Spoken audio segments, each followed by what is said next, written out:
करते हो भोले बाबा, मेरा नाम हो रहा है, मेरा आपकी कृपा से सब काम हो रहा है, मेरा आपकी कृपा से सब काम हो रहा है। जो ये मानता हो कि हमारे सारे कार्य भोलेनाथ की कृपा से हो रहे हैं, वो तो बढ़िया सुंदर सुंदर मुख से बोलता भी जाएगा और मीठी मीठी ताली सेवा करता जाएगा। और जो सोचे कि भैया भोलेनाथ नहीं, हम ही करते हैं जो करते हैं, वो तो बढ़िया शांति से अपना बैठा रहे। आइए सुंदर सा मेरा आपकी कृपा से सब काम हो रहा है, मेरा आपकी कृपा से सब काम हो रहा है। करते हो भोले बाबा, करते हो भोले बाबा, करते हो भोले भैया, करते हो तुम कन्हैया, मेरा नाम हो रहा है, मेरा आपकी कृपा से सब काम हो रहा है, मेरा आपकी कृपा से सब काम हो रहा है। जय हो। बड़े भाव के साथ प्रेम से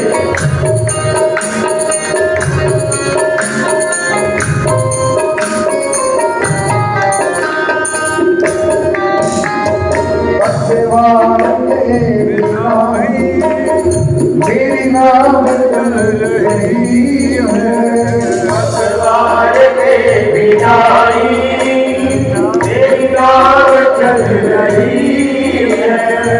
हैरान है हमारा दिल की मिलती है, हैरान है हमारा दिल की मिल रही है। करता नहीं मैं कुछ भी, करता नहीं मैं कुछ भी, ये तमाम हो रहा है, मेरा आपकी कृपा से खड़े हो गए सब काम हो रहा है। देखिए मैं दिल किसी को नहीं आ कहूँगा, खड़े हो या नाम से आधी बेला है, आधी घड़ी है, एक बार खड़े होके अपने स्थान पे भोलेनाथ के चरणों में धन्यवाद के बिना जी तेरी नाम चल रही है, और धन्यवाद के बिना जी तेरी नाम चल रही है। हैरान है जमाना मंदिर भी मिल रही है, हैरान है जमाना मंदिर भी मिल रही है। करता नहीं मैं कुछ भी, करता नहीं मैं कुछ भी, ये तमाम हो रहा है, मेरा आपकी कृपा से सब काम हो रहा है। आइए झूम के नाथ से भोलेनाथ के चरणों में भोलेनाथ को ले जाएंगे। हमारे बाबा जी की फरमाइश जन जन का कल्याण करे मेरा भोले बाबा। जय हो।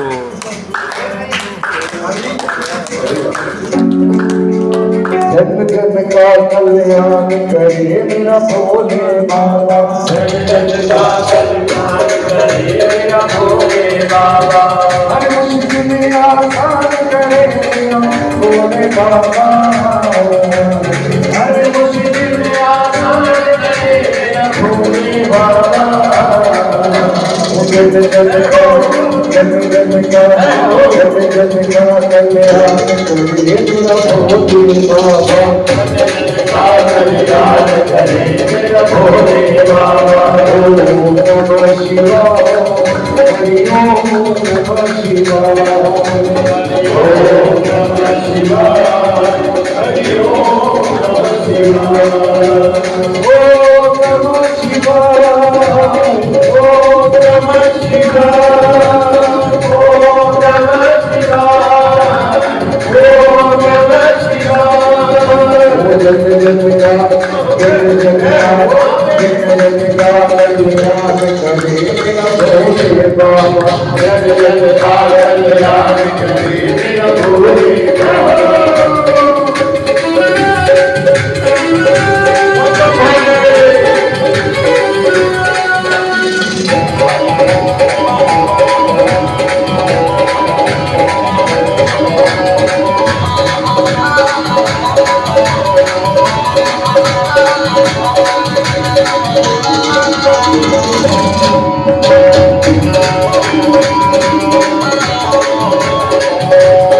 एक बार जो करे इशारा, एक बार जो करे इशारा, एक बार जो करे इशारा, एक बार जो करे इशारा, बदल के रख दे समय की धारा, बदल के रख दे समय की धारा। धारा। हम इनका निर्माण करे बोले बाबा, हम इनका निर्माण करे भोले बाबा, जब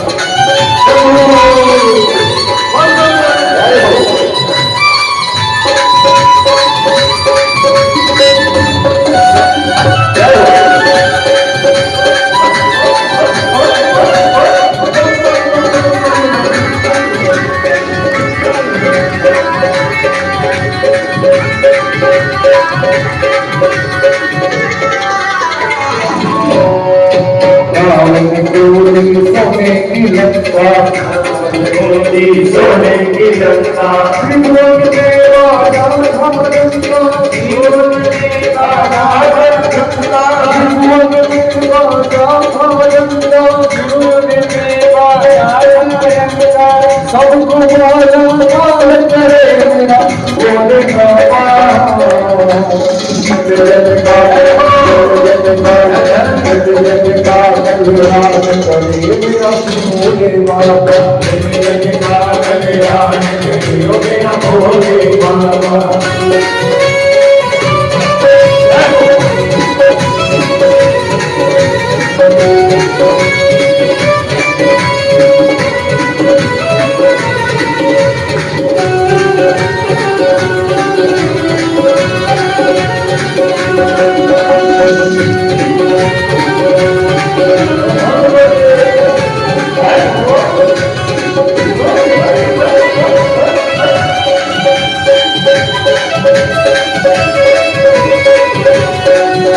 लगन तुमसे लगाएंगे, लगन तुमसे लगा बैठे, जो होगा एक बताएगा, लगन तुमसे लगा बैठे, जो होगा देखा जाएगा। तेरे बचाए नाच कोई दुनिया की औकात नहीं, मैं तेरे बचाए नाच कोई दुनिया की औकात नहीं, तेरे बचाए नाच कोई दुनिया की औकात नहीं, तेरे बचाए नाच कोई दुनिया की औकात नहीं। कभी कभी याद करते थे कि तुम याद करते याद करते थे कि तुम याद करते थे। कभी याद करते थे याद करते थे याद करते थे कि तुम याद करते थे।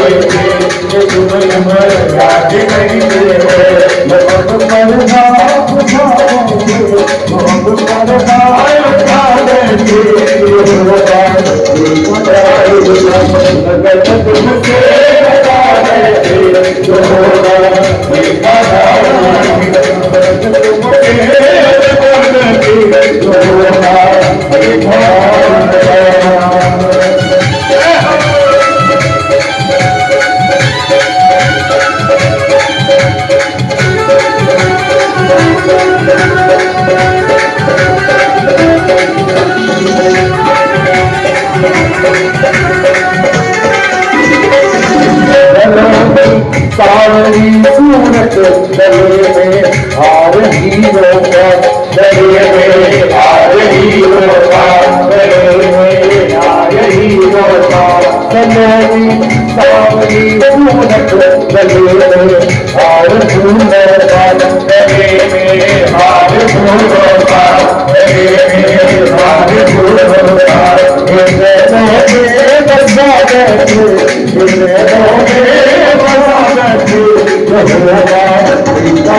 बैठे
इसके बाद तो आरती होना है, इसीलिए सभी लोग मस्ती से झूमना है। कल से कोई नहीं कहेगा,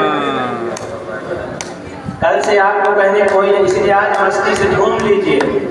और कल अक्षय नवमी थी और कल बहुत बड़ी एकादशी है, देवोठनी एकादशी, उसका भी व्रत आप लोग जरूर करिएगा। इसलिए मस्ती से सभी लोग अपने अपने स्थान पर खड़े होकर के झूमते हुए क्या कहना है?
Come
व्यक्ति 60-70 साल के हो जाते हैं, दीक्षा नहीं लेते।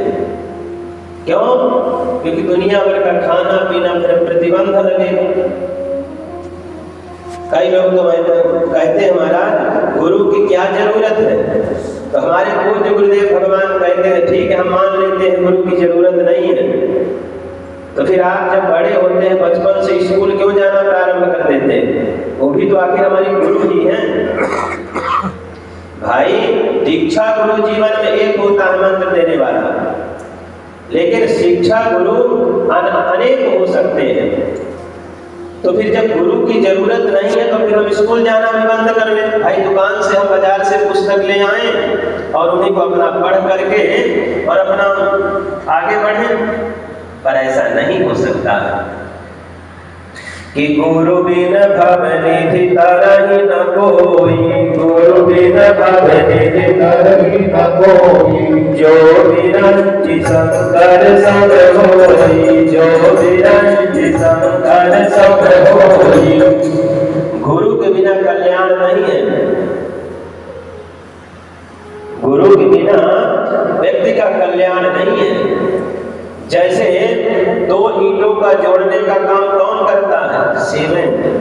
हमारे गुरु जी कहते हैं कि महाराज दो ईंटों का जोड़ने का काम जैसे सीमेंट करता है।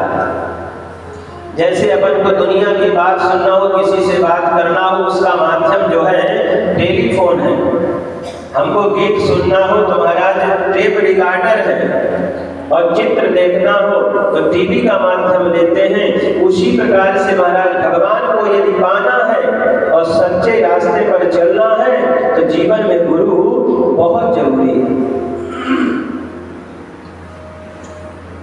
किया है तन विष की बेलरी, गुरु जी कहते हैं किया है तन विष की बेलरी, गुरु अमृत की खान, शीश दिए जो गुरु मिले तो ये सस्ता जान। यह तन विष का प्याला है भैया, ये तन जो है विष का प्याला है, विष का भरा हुआ घड़ा है, और गुरु अमृत की खान है। अगर हम उसको गुरु से जोड़ देंगे तो महाराज जो हमारे अंदर विष है वो दूर हो जाएगा, और गुरु जी के पास जो अमृत है वो आपके हृदय में भर जाएगा, भक्ति रूपी ज्ञान रूपी, और आपका कल्याण करेगा। इसीलिए गुरु महाराज सरगम में संगीत में 7 स्वर होते हैं। आप संगीत सीखने जाओ तो पहले महाराज महीना 2 महीना 4 महीना कहते हैं सा का ही अभ्यास करो, सा का अभ्यास करो, और जब सा का हो जाएगा तो फिर कहते हैं महाराज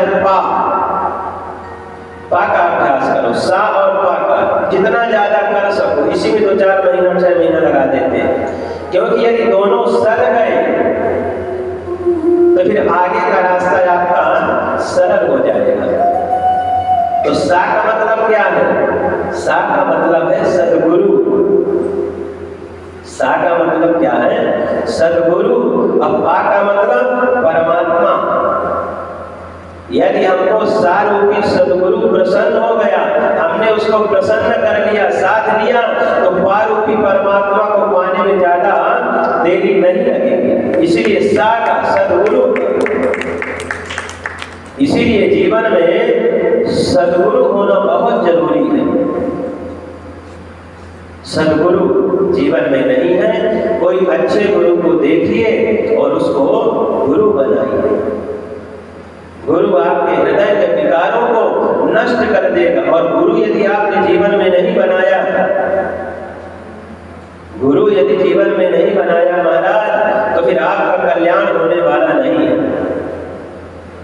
क्योंकि आप जो है स्वतंत्र रास्ते में चलेंगे, स्वतंत्र रास्ता। गुरु जो है, माता पिता जो है, क्या करते हैं, वो व्यक्ति गलत रास्ते जाए तो उसको समझाते हैं, उसको गलत रास्ते से ला करके अच्छे रास्ते में लगाते हैं। गुरु का भी यही काम है। गुरु शब्द का अर्थ क्या है? गु माने, गु शब्द जो है, गु माने अंधकार और रू माने प्रकाश। जो अंधकार से प्रकाश की ओर ले जाए वही तो सद्गुरु है। जीवन में सद्गुरु की बहुत महत्वता है और व्यक्ति को सद्गुरु जरूर बनाना चाहिए। महाराज तो हमारे अनमोल भैया ने आज दीक्षा प्राप्त की है। भगवान इनको खूब शक्ति दे, भक्ति दे, इनका संकल्प पूरा हो और इनके जो मनोरथ है वो भी भोलेनाथ पूरा करें।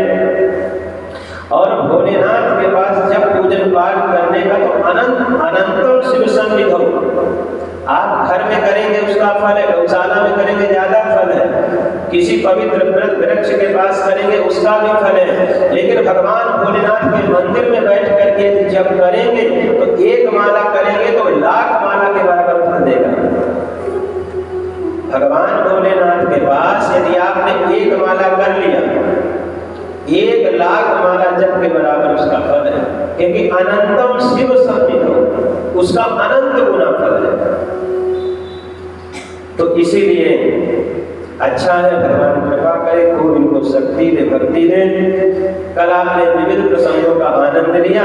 आज उसी प्रसंग में महाराज एक व्याघ्रपाद ऋषि के पुत्र उपमन्यु हुए।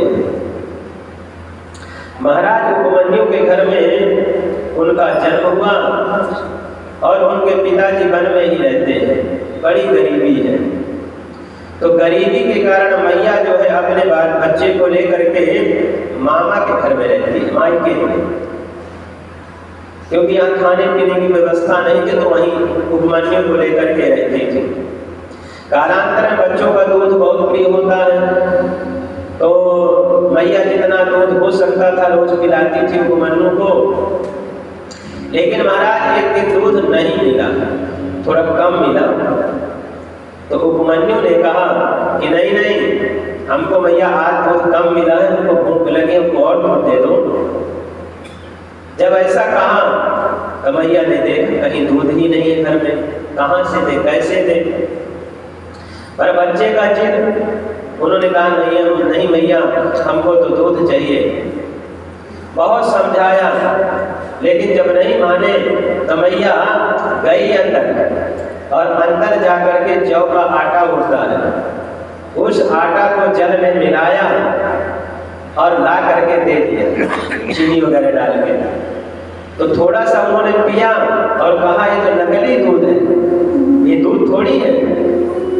मैया के नेत्र सजल हो गए, बेटा अपने पास नहीं है। हम जो पहले जन्म में, आखिर हमारे उपमन्यु ने कहा हमारे पास मैया क्यों नहीं है, दूसरों के पास सब कुछ है और हमारे पास आखिर इतनी गरीबी क्यों है। मैया ने कहा बेटा, पूर्व जन्मनि च यद्दत्तम, बहुत सुंदर श्लोक है यहाँ, पूर्व जन्मनि च यद्दत्तम शिव उद्देश्य वै पुनः।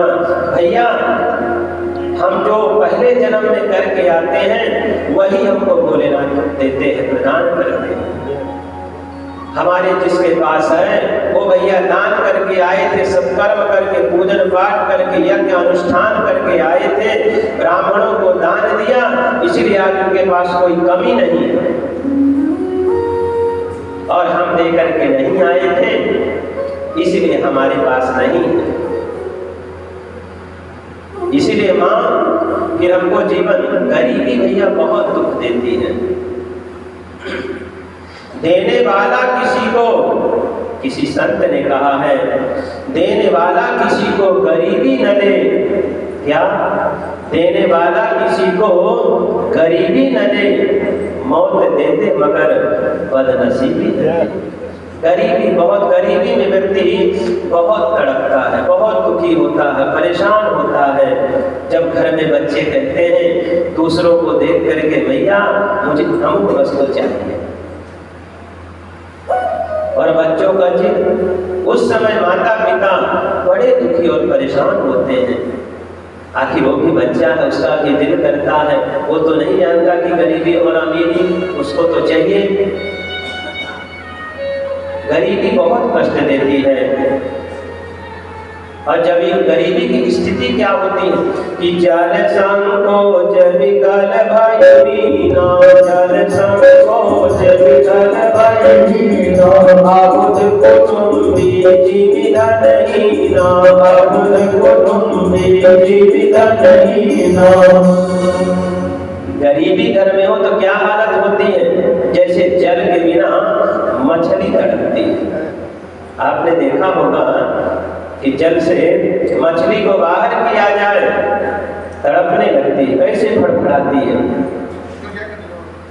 उसी प्रकार से जिसके यहाँ गरीबी होती है वो व्यक्ति तड़पता रहता है। उपमन्यु को मैया ने बहुत समझाया, तो क्या हमारे जीवन में हमारा जीवन ऐसे बीतेगा गरीबी में? मैया ने कहा नहीं, तुम भगवान भोलेनाथ की आराधना करो। भगवान भोलेनाथ जो है बड़े दयालु हैं और बड़े करुणा बता रहे हो, वो हमारे दुर्भाग्य को भाग्य में बदल देंगे अगर हम उनकी साधना करेंगे। कि जो तप करे कुमार तुम्हारी, जो तप करे तुम्हारी, भाग्यों में दिस कैत पुरारी, भाग्यों में दिस कैत पुरारी। भगवान भोलेनाथ की आराधना करो, उनका जप पूजन पाठ करो, शिवलिंग पर जल चढ़ाओ, बड़े से बड़े विपत्ति को भी भगवान भोलेनाथ दूर कर देते हैं। मैया ने कहा बेटा तुम शिव जी की आराधना करो, शिव का पूजन करो। अब तो उपमन्यु महाराज भगवान की आराधना करने के लिए चले और संकल्प ले लिया। जैसे आज हमारे अनमोल भैया ने संकल्प लिया है, उसी प्रकार से उपमन्यु ने भी संकल्प लिया है कि जब तक मैं शिव का पूजन नहीं कर लूंगा जल भी ग्रहण नहीं करूंगा, चाहे भले मेरे 100 के शरीर सिर के 100 टुकड़े हो जाएं। कि परम प्राण परित्यागा छेदनम शिरसो विवान, नत्वनभ्यर्च भुञ्जीयं भगवन्तं त्रिलोचनम। परम प्राण परित्याग, मेरे भूख से प्राण चले जाएं, छेदनम शिरसो विवा, मेरे सिर के 100 टुकड़े हो जाएं भूख के कारण, लेकिन नत्वनभ्यर्च भुञ्जीयं, मैं जल भी नहीं पीऊंगा और भोजन भी नहीं खाऊंगा जब तक मैं शिवार्चन शिव का पूजन नहीं करूंगा। शिव का पूजन भैया, भोलेनाथ से बड़ा देवता दुनिया में कोई नहीं है। आपके जीवन में कोई समस्या हो XYZ, भोलेनाथ को जल चढ़ाना शुरू करिए, बेलपत्र चढ़ाना शुरू करिए। थोड़े दिन में आपके जीवन में वो प्रकाश होगा, वो प्रकाश होगा, आपका जीवन बदल जाएगा। उपमन्यु ने साधना की है, बड़ा कठोर तप किया है। कुछ पाने के लिए भैया फिर साधना करनी पड़ती है। उन्होंने बड़ी भयानक साधना की है, तपस्या की है। भगवान भोलेनाथ तब उनको परीक्षा लेने के लिए आए हैं, परीक्षा में सफल हुए हैं। अंत में भोलेनाथ प्रकट हो गए। बोलिए उमापति महादेव की जय, भक्तवत्सल भगवान की जय। प्रकट हो गए, बोले क्या चाहिए? बोले प्रभु हमको क्या चाहिए आप तो सब जानते हैं। बोले तुमको दूध नहीं मिला, दही मिला, खाने को नहीं है। महाराज दूध का समुद्र भोलेनाथ ने दे दिया, दही का समुद्र दे दिया। जितना भक्ष भोज लेह्य जोश जितने भी पदार्थ हैं सबके समुद्र भंडार कर दिए, खूब खाओ। ये है भोलेनाथ। जैसा उनका भोले भंडारी नाम है, भोलेनाथ का क्या नाम है? भोले भंडारी। जो इसका मतलब क्या है? जो अपने भक्तों का भंडार भरते हैं। क्या? जो अपने भक्तों का भंडार भरते हैं उनको कहते हैं भोले भंडारी। इसीलिए उपमन्यु को आशीर्वाद देकर के समुद्र के दूध दही जितना खाना है, जितना पीना है महाराज, अब तो चारों तरफ दूध ही दूध की नदियां बह रही हैं भगवान भोलेनाथ की कृपा से। इधर महाराज जब कौरवों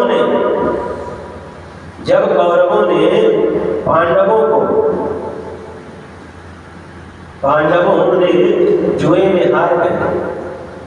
इधर महाराज जंगल में गए और वन में जाकर के दुर्योधन ने दुर्वासा ऋषि से कहा कि आप 10,000 ऋषियों को लेकर के जाइए। क्यों? क्योंकि महाराज जाएंगे और पांडव जंगल में है, सेवा तो कर नहीं पाएंगे। क्योंकि युधिष्ठिर जी का महाराज का संकल्प था कि मैं 1000 ब्राह्मणों को भोजन नित्य कराऊंगा, नित्य उनका संकल्प था। तो आज असमय में दुर्योधन के हृदय, दुर्योधन तो षड्यंत्र रचता रहता था, कैसे इस पांडवों को हम मारे। आज उन्होंने मारने की दृष्टि से दुर्वासा जी को प्रसन्न करके 10,000 ऋषियों को भेजा है। आप वन में जाइए। और महाराज युधिष्ठिर जी व्यवस्था कर नहीं पाएंगे, दुर्वासा जी महाक्रोधी हैं, श्राप दे देंगे, पांडव समाप्त हो जाएंगे। ये भावना थी दुर्योधन की महाराज। और सूर्य नारायण की दी हुई एक बगलोई अक्षय पात्र था द्रौपदी के पास। जब तक महाराज सूर्य नारायण का आशीर्वाद था, जब तक महाराज द्रौपदी भोजन नहीं कर लेगी तब तक उसके पहले तक जो भी निकालना चाहे और लाखों क्या करोड़ों व्यक्ति को भोजन करा सकती है। खीर चाहे खीर निकलेगी, पूरी चाहे पूरी निकलेगी, जो भी रसगुल्ला चाहे रसगुल्ला, जो भी चाहे 56 प्रकार के व्यंजन। शर्त यही है कि द्रौपदी के खाने के बाद फिर कुछ नहीं निकलेगा। आज महाराज युधिष्ठिर जी ने 10,000 ब्राह्मणों को भोजन कराया है, सब लोगों ने प्रसाद पाया। अंत में पांडव पाए और अंत में द्रौपदी ने पूछा महाराज सबका प्रसाद हो गया? उन्होंने कहा देवी सबका हो गया, अब तुम पा सकती हो। द्रौपदी ने जब पाया भैया, द्रौपदी के पाने के बाद बर्तन धुल करके रखे, उसी समय महाराज दुर्वासा जी 10,000 ऋषियों को लेकर के पहुंच गए। अब तो धर्म संकट है, क्या करें? पांडवों ने देखा अब कोई अपने दरवाजे पर आए तो एक बार तो पूछना ही पड़ता है महाराज प्रसाद पाके ही जाइएगा। पांडवों ने कहा महाराज आप प्रसाद पाके जाइएगा। उन्होंने पूछा स्वागत के तौर पर। उन्होंने कहा ठीक है हम जरूर प्रसाद पाएंगे, हमारे साथ 10,000 ऋषि हैं, हम अभी थोड़ा स्नान करके, गंगा स्नान करके, संध्या वंदन करके और आते हैं, तब तक तुम तैयारी बनाओ। अब तो जैसे महाराज पांडव घर आए और उन्होंने देखा कि महाराज द्रौपदी ने तो प्रसाद पा लिया है और बटलोई को साफ करके रख दिया। अब तो पांडवों के प्राण सूख गए, क्या करें अब क्या होगा?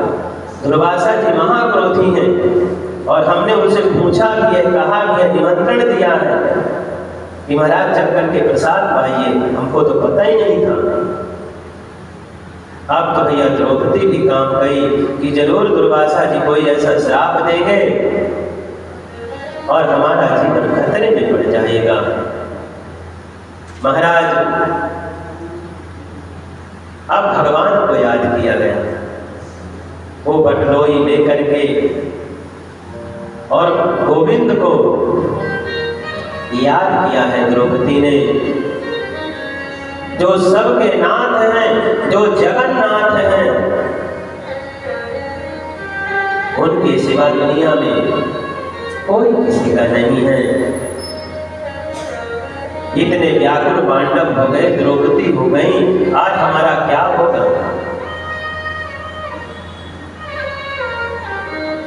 उन्होंने बड़ी सुंदर स्तुति गाई है, प्रार्थना की है कन्हैया की दीन दयाल सुन जब दे, कि दीन दयाल सुन जब दे, तब से मन में कछु ऐसी बसी है, और तेरो कहाय कि जाऊं कहाँ तुम्हारे हित की कटी भेंट कसी है, कि तेरो ही एक सहारो मनुक, नहीं प्रभु सो को दो जो जसी है, अहे हो मुरारी पुकारी कहूँ अब तेरी हंसी नहीं तेरी हंसी है।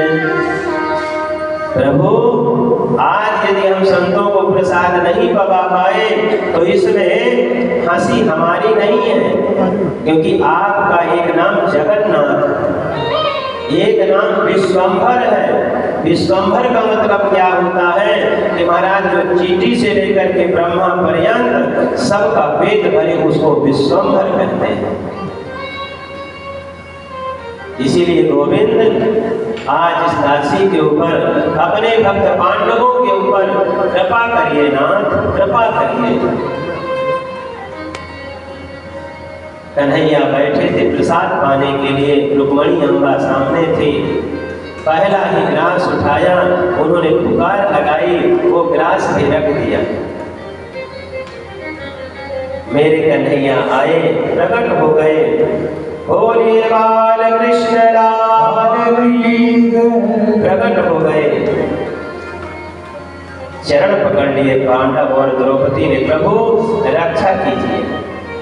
और कन्हैया भी थोड़ा सा नाटकबाज तो थे, उन्होंने कहा बहुत भूख लगी, थाली छोड़ के आया।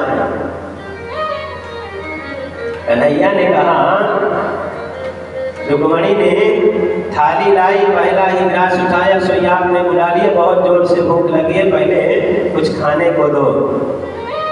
उन्होंने कहा प्रभु काहे मजाक करते हैं आप, यहाँ खुद हम धर्म संकट में पड़े हुए हैं। तो भगवान तो खैर थोड़ा कौतुकी थे, मजाकी थे। उन्होंने कहा पात्र को लेकर के आओ, बटलोई को मंगाया जो अक्षय पात्र है, एक चावल मंगाया। महाराज कन्हैया ने उसमें देखा एक साग का पत्ता चिपका हुआ था, और वही पत्ता भगवान ने स्वीकार किया। बोलिए भक्त वत्सल भगवान की,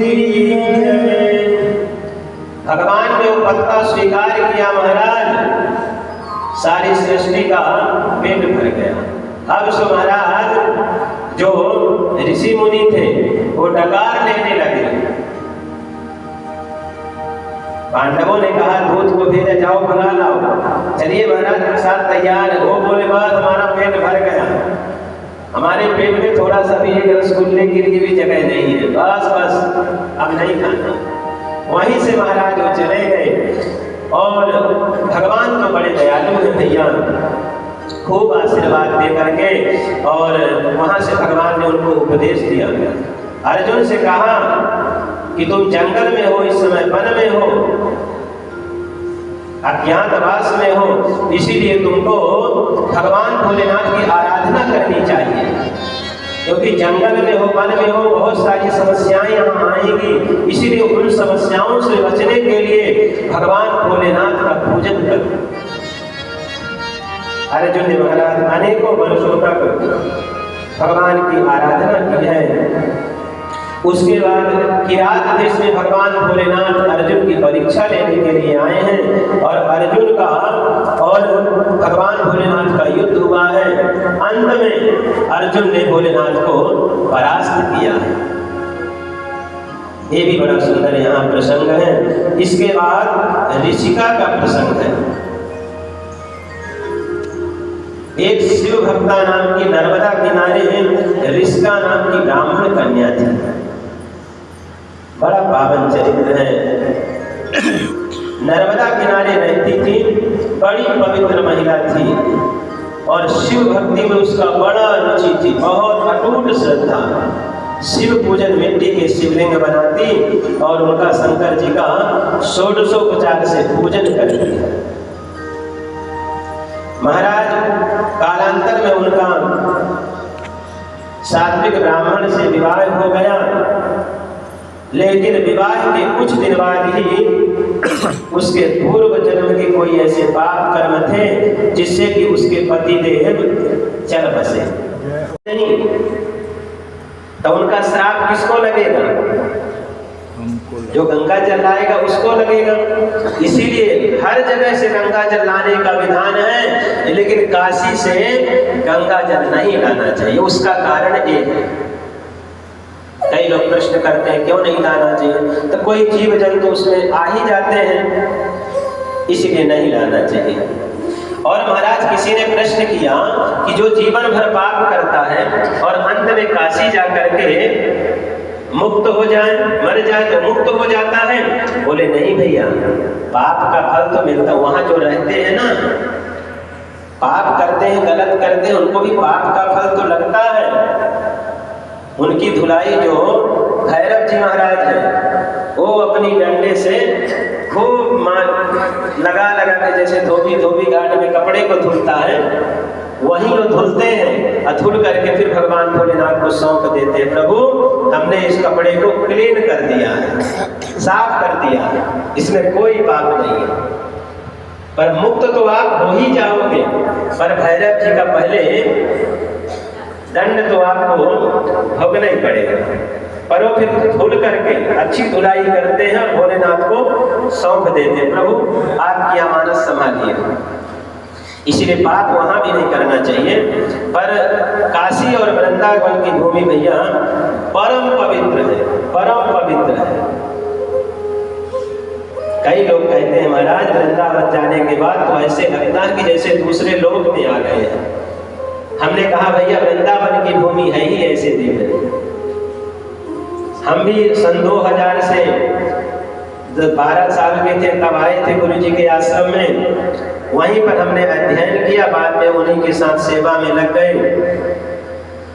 तो गुरु जी ने हमारे कई बार कहा, जैसे मैं गुरु जी के साथ कथाओं में चलता ही था, जाता था जहां तहां, यहाँ तक कि हरिद्वार भी मैं जाता था, लेकिन जो आनंद हमको वृंदावन में आता था, मुझे लगता था कि गुरु जी के कार्यक्रम कितना जल्दी विश्राम हो। गुरु जी ज्यादातर हरिद्वार जाते थे, क्योंकि गुरु जी का गंगा मैया से और बिहारी जी से विशेष प्रेम था, पर गंगा मैया को विशेष मानते थे हमारे गुरु जी। तो ज्यादातर जब समय मिले तो हरिद्वार जाते थे, वहाँ अपना आश्रम है गुरु जी का, वहाँ जाते। पर मेरे को हरिद्वार में भी अच्छा नहीं लगता था, मेरे को लगता था कि वृंदावन चले, कितना जल्दी वृंदावन चले। और मुझे आज 25 वर्ष वृंदावन में रहते हो गया, बहुत अच्छा लगता है। गुरु जी ने कई बार मेरे से कहा, जब मैं छोटा था उनके साथ रहता था, तो गुरु जी यही कहते थे कि तुम मेरी बड़ी सेवा करते हो, बड़े अच्छे हो, तो हम चाहते हमारे सामने तुम सेट हो जाओ कहीं। मंदिर बताया, काशी का भी मंदिर बताया, लुधियाना में भी एक स्थान बताया, और पंजाब में कई जगह बताए। लेकिन हमारे मन में था कि गुरु जी जैसा भी है, एक तो आपके चरणों की हमने सेवा की है, मुझे पूर्ण विश्वास है कि जिन्होंने महापुरुष के चरणों की सेवा की है, आश्रय लिया है, उसकी नैया कभी डूबी नहीं है, मुझे पूर्ण विश्वास है। मैं वृंदावन छोड़ के कहीं नहीं जाऊंगा। मैंने यही कहा, गुरुजी आपका आशीर्वाद हमारे ऊपर है, पर आप चिंता मत करिए, बस आप आशीर्वाद दीजिए, मेरा मंगल होगा, पर मुझे वृंदावन मत छुड़वाइए। मैं दाल रोटी खा लूंगा, मुझे ज्यादा नहीं चाहिए, मुझे मठ मंदिर, एक कोठी बंगला कार मकान दुकान ये कुछ नहीं चाहिए, मुझे बस खाने के लिए दाल रोटी मिल जाए, यही खा करके हम लेकिन रहेंगे वृंदावन में। और आज उन्हीं गुरु जी की कृपा है कि देखिए आप जैसे श्रोता कथा सुन रहे हैं, ये गुरुदेव की कृपा से। संतों के चरण पकड़ लो भैया, ब्राह्मणों के पकड़ लो, कोई अच्छा सदगुरु मिल जाए उसकी सेवा कर लो, फिर आपके जीवन में वो प्रकाश आएगा, वो प्रकाश आएगा। और हमारे गुरु जी के उनके खास भी कई हैं, खास लोग भी हैं जो प्रवचन कथा इत्यादि पूजन पाठ करते हैं, लेकिन जो प्रकाश जो कृपा गुरुदेव की हमारे ऊपर है वो शायद उनके पर क्यों, क्योंकि उन्होंने सेवा नहीं की। उनको तो जब कुछ लेना होता था तब गुरु जी के पास आते थे, पैसा लेना हो, सामान लेना हो, तब आते थे। कभी जल का गिलास भी नहीं पकड़ाया, लेकिन अपना ऐसा नहीं है। हमने 11 साल तक बिल्कुल ये पंखे की तरह, जैसे पंखा डोलता है ऐसे में गुरु जी की सेवा में रहता है। जो गुरु जी को वस्तु 5 मिनट में चाहिए, मैं 2 मिनट में लाके देता था।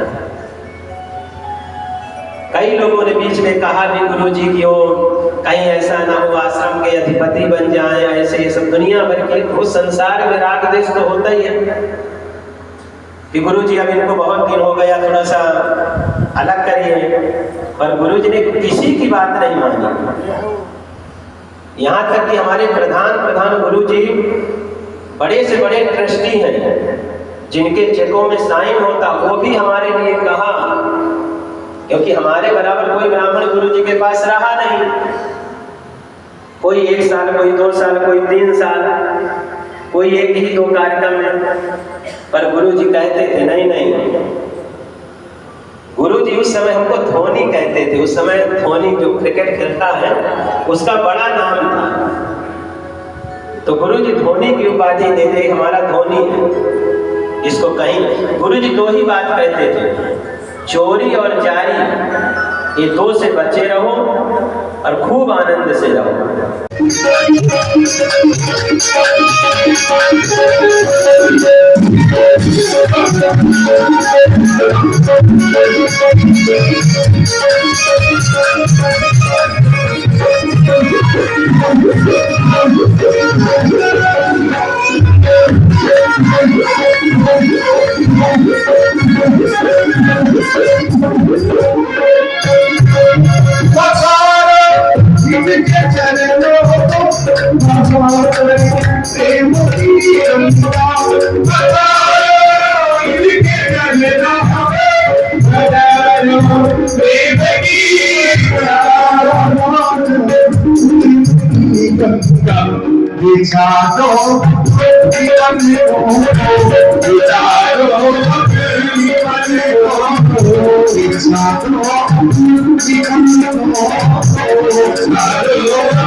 सूरज पूछे दस पूछे अति सोवे बोले दस पूछे अति सोवे